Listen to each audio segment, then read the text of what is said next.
প্রচেষ্টার জিনিস আমরা কখনোই বলবো না আমাদের একার নেতৃত্ব হয়েছে। হ্যাঁ, আমরা উদ্যোক্তা, আমরা সহযোগিতা করেছি, কিন্তু সকলের সহযোগিতা এবং সবাই না থাকলে আমি এত বড় মায়ের মন্দির করে এত বড় অনুষ্ঠান করে সাফল্য করতে পারতাম না। আমরা আজকে সাকসেস, আমরা খুব খুশি। মানুষকে এক জায়গায় করে আনন্দ দিতে পেরেছি। 3 দিন ধরে ফাংশন রেখেছিলাম, ছোট ছোট করে 3 দিন ফাংশন, বারুলা দিন 2 দিন ফাংশন, 2 দিন ভোগ, এই করেই মায়ের পূজা এইসব নিয়ে সকলে মেতেছিল। আজ বিসর্জন হয়তো একটু স্বাভাবিক, মা চলে যাবে। বিসর্জনের দিন সকলেরই খারাপ লাগে, আমারও খারাপ লাগে, কারণ আমি এই মাকে হাতে করে এই মন্দিরে তুলেছি। মনের ভেতর থেকে বিশাল মায়ের যেদিন চলে যায় আমি সত্যি সত্যি মন থেকে আমি মেনে নিতে পারি না যে মা ধরে আসে, আমরা এতটা করি। মাকে সাথে এনেছি এবং সেই জায়গাটা সাকসেস করেছি, এর জন্য আমি খুব প্রাউড। প্রত্যেক মানুষ আমাদের সাথ দেয়, আমি এটাই আশা করি যে এইভাবেই আমাদের সাথে মানুষ থাকুক। মানুষের ভালোবাসা, আমরা মানুষকে ভালোবাসা দিই, তার বিনিময়ে আমরা ভালোবাসা পাই। মানুষ আমাদের সকলেই আমাদের মানুষ চায়। চেয়ার নেই তাই বলে উৎসবে আড়ম্বর থাকবে না, মানুষ থাকবে না, এমনটা হয়? দীর্ঘদিন প্রধান থাকার সময় সাধারণ মানুষ যেভাবে ভালোবাসেন আজও সেইভাবে ভালোবাসেন। রাজরহাট বিষ্ণুপুর 1 নং গ্রাম পঞ্চায়েতের প্রাক্তন প্রধান রঞ্জন দাস এবং জলি দাসকে 40 বছর ধরে রঞ্জন দাস রাজনীতির সাথে যুক্ত। তৃণমূলের জন্মলগ্ন থেকে তিনি তৃণমূল কংগ্রেস করেন। পার্টি অফিস আর নিজের হাতে গড়া শ্রী শ্রী অন্নপূর্ণা মন্দির, এই 2 জায়গাতেই সময় কাটান বেশি। অন্নপূর্ণা পূজা বেশ ধুমধামের সঙ্গে করে আসছেন তিনি। একটা সময় রাস্তার ধারে ছোট করে শুরু করেছিলেন। এবছর খামার কলাবেরিয়ার এই অন্নপূর্ণা পূজা 25 বছরে পদার্পণ করল। 25 বছর পূর্তি উপলক্ষে বিসর্জনে এক বর্ণাঢ্য র্যালি করা হয়। মানুষ রঞ্জন দাসকে র্যালি পুরোভাগে ঘোরায় গাড়িতে বসিয়ে সম্মান প্রদর্শন করেন। পাশাপাশি সাঁওতালি নাচ থেকে শুরু করে পাড়ার পুরুষ মহিলাদের নাচ সহ এক বর্ণাঢ্য র্যালির আয়োজন করা হয়। খামার থেকে র্যালি শুরু হয়ে বিষ্ণুপুর বটতলা হয়ে বসিনিয়াতে বিসর্জন হয়। এবছরের প্রতিমা ছিল অত্যন্ত সুন্দর। পুজোর কটা দিন বেশ আনন্দই কেটেছিল খামারের মানুষের। উপস্থিত হয়েছিলেন খাদ্যমন্ত্রী রথিন ঘোষ, রাজরহাট নিউ টাউনের বিধায়ক তাপস চ্যাটার্জি, রাজরহাট পঞ্চায়েত সমিতির সভাপতি প্রবীর কর, জেলা পরিষদ কর্মাধ্যক্ষ জাহানারা বিবি, জেলা পরিষদ সদস্য মোহাম্মদ আফতাবউদ্দিন সহ একাধিক নেতা নেত্রী। জলি দাস বলেন, মানুষের ভালোবাসা নিয়েই তারা বেঁচে আছেন। চেয়ার থাক বা না থাক, সবসময় তারা মানুষের উৎসব সুখ দুঃখের সাথে ছিলেন, থাকবেন। এর আগে মহা অষ্টমীতে 6000 মানুষের মধ্যে ভোগ বিতরণ করা হয়। রঞ্জন দাস বলেন, এত কিছু সব মানুষের সহযোগিতায় সম্ভব হয়েছে। এবার নিয়ে 25টা বছর রানিং 25 বছর চলছে। 25 বছরে আমাদের সকলের গ্রামের একটা আশা ছিল যে 25 বছরে আমরা একটু বেশি করে বাজনা, নানান রকম বাদ্যযন্ত্র দিয়ে আমরা বিসর্জন দেবো। তো সেই হিসেবে আজকে আমরা ঠিক করেছি, পয়সা করে কোনো দুর্দরদ করিনি, মানুষের কাছে যা চেয়েছি হাত থেকে সব দিয়েছি। আমরা আমাদের খুব কাছে, আমরা কোনো মডারও ধরি না, আমরা কোনো বড় মালিককেও ধরি না যে আমাদের এত টাকা দিতে হবে তাকে। একদম পিসফুলভাবে আমাদেরকে সহযোগিতা করেছে। আমাদের মন্দিরে সবাই শিব মন্দিরে জল ঢালতে আসে, সবাই জানে। তারপর এখান থেকে বাঁকে করে জল নিয়ে যায়, এখানে জল ঢেলে তারপর এতে চলে যায়। এইসব নিয়ে আমাদের মোটামুটি 25টা বছর আমরা অতিক্রম করলাম। এবং আমরা উদ্বোধনের দিনকে আমাদের নানান রকম যে ধর্মীয় নেতৃত্ব আছে তাদেরকে নিমন্ত্রণ করেছিলাম, তারা এসেছিল।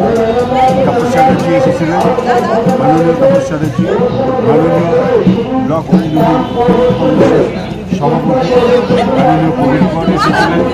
তারপর জাহানারা বিবি জেলা পরিষদের কর্মাধ্যক্ষ, আপনাদের জেলা পরিষদের সদস্য। এছাড়া গতকালকে আমরা মাননীয় খাদ্যমন্ত্রী পশ্চিমবঙ্গ সরকার রথিন ঘোষ উনি এসেছিলেন, উনি এসে প্রদীপ জানিয়ে ভোগ বিতরণ হয়েছে। 6000 লোক এখানে আমরা ভোগ বিতরণ করেছি, 6000 লোককে। সেই 6000 লোকের মধ্যে কিছু মানুষকে আমাদের খাদ্যমন্ত্রীর হাত দিয়ে আমরা ভোগ বিতরণ করেছি। আমি খুব সন্তুষ্ট। হ্যাঁ, এভাবে সম্মান দিয়েছে। এবং এই মন্দির প্রথম যখন আমরা উদ্বোধন করি মন্দিরটা, মাননীয় প্রবীর কর উদ্বোধন করে। এবং যারা যারা ডোনেশন দিয়েছে তাদের নামের লিস্টটাও এখানে আছে। আমার পাশে নামের লিস্টটাও করেও রেখে দিয়েছি কেন অবশ্যই আমাদের শতবর্ষের 25 বছর পূর্তি হলো তাকে আন্তরিক শুভেচ্ছা অভিনন্দন। আর বিগত দিন আমরা এই মা অন্নপূর্ণা প্রিয়রা গ্রামের মধ্যে আমরা আমাদের এই এলাকায় প্রথম আমরা এই পুজোটাকে স্থাপন করি। এই দীর্ঘদিন স্থাপন করে আমরা আজকে 25 বছর পূর্তি হয়েছে। সেই উপলক্ষে আজকে আমরা একটা বিশিষ্ট, যেহেতু 25 বছর পূর্তি উপলক্ষে আমরা একটা মাকে একটা বিশিষ্ট একটা মানে এলাকার মানুষকে দিতে চাই যে না আমরা দীর্ঘদিন অতি সীমিত মধ্য দিয়ে করেছি, এবারে মা সুযোগ সুবিধা দিয়েছে না আমাদের গ্ল্যাডলি আমরা কারোর কাছে কোনো মানে ফেস করে বা করে আমরা কোনোদিন কোনো কিছু নিই না, দাদা সেটা বলেছেন। আর আমাদের এই ক্লাব থেকে মানে আমাদের শিশু সংঘ ক্লাবটা দীর্ঘদিনের পুরনো এবং এখানে আমরা দলগত যেমন আমরা আছি তেমন আমাদের এলাকার মানুষও আছে, তার সঙ্গে ক্লাবের ছেলেরাও আছেন এবং আমার খামারের ক্লাবেরও ছেলেরা আছেন যারা আমাদের বিশাল সহযোগিতা করে। খামার পরিমঙ্গল সমিতি এবং সকলের উদ্যোগ নিয়ে এবং এলাকাবাসীর সকলের সহযোগিতায় এই পুজো, এই যে মায়ের মন্দির করেছে এটাও কিন্তু আমরা হয়তো আমাদের প্রচেষ্টা, আমাদের উদ্যোগ, আমাদের চেষ্টা, এটা আমাদের ছিল, আমারও বিশেষ করে ছিল। আমার অনেক দিনের আশা ছিল যে মাকে একটা মন্দিরে তুলব, সেটা তুলেছি এবং সেটা সাকসেস হয়েছে। না এরকম মায়ের মন্দির করে অন্নপূর্ণা পুজো বোধহয় এই মানে আমাদের এই এর মধ্যে ব্লকের মধ্যে রাজারহাট বা বারাসাত বলো, বসিরহাট বলো, ব্যারাকপুর বলো, আমরা আর একটা জায়গায় করি।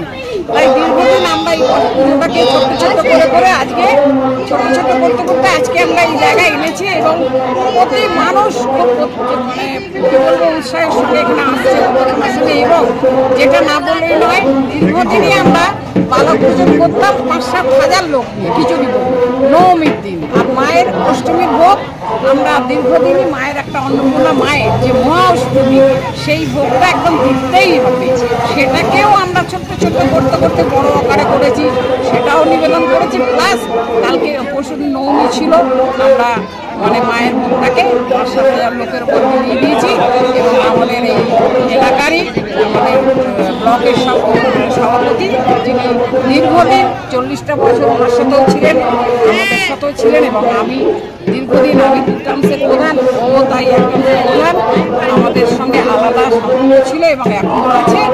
আমরা বিধায়ককেও আমি নিজে গিয়ে ইনভাইট করেছিল, আমি বিধায়ক আমাদের সাথেই ছিলেন এবং উনি কথা দিয়েছেন আমি যেভাবে জলই আসবো তো উনি ঠিক এসেছেন, এসে প্রদীপ প্রজ্বলন করে আমাদের সঙ্গে কিছু কথা বলে শেয়ার করে উনি ওনার মতন চলে গেছেন।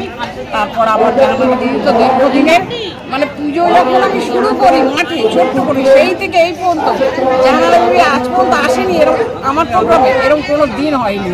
আর আফতাবকেও ডেকেছি, হয়তো কিছু লোক কোনো কারণে হয়তো আসতে পারেনি, আমাদের কর্মদক্ষ কমিটি, যাই হোক সেটা কোনো ম্যাটার না। আবার কাকুলিদিকেও বলেছিলাম, কাকুলিদি হঠাৎই অসুস্থ হয়ে অ্যাক্সিডেন্ট হয়ে যায়, প্লাস নিজের বাড়িতে একটা পুজো করে বলে জলি আমি আসবো কথা দিলাম, কিন্তু কোনো কারণে না আসলে কিছু মনে করেছি তাই আসতে পারিনি।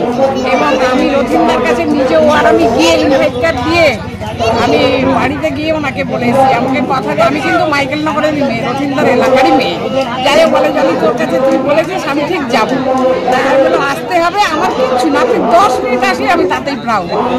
বলতে নেই কথা মতো উনি এত সুন্দর সময় এসছে। উনি একটা ক্যাবিনেট মন্ত্রী, উনি একটা ক্যাবিনেট মন্ত্রী, ওনার কাছে সচরাচর কেউ যেতে পারে না।